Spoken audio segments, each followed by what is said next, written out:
تخفيض أسعار تذاكر مباراة الأهلي وإنتر ميامي بسبب الإقبال الضعيف.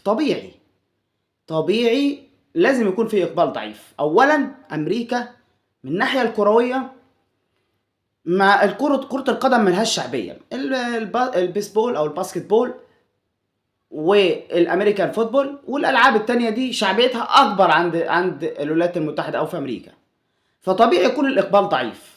حتى في مباراة الدوري الأمريكي برضه بيبقى في إقبال ضعيف برضه.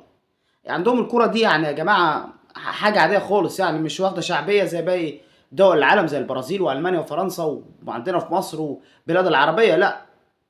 فعشان كده إقبال ضعيف. طب في سؤال برضو مهم، الفيفا لازم ينتبه للمشكلة دي أو ياخد باله.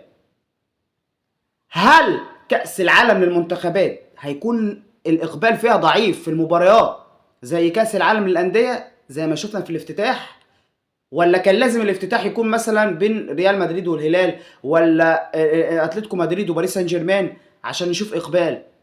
فاحنا في كارثه داخلين عليها في كاس العالم للمنتخبات، سوء اختيار ببلد المنظم في اول نسخه حقيقيه قويه من كاس العالم للانديه. اخطا الفيفا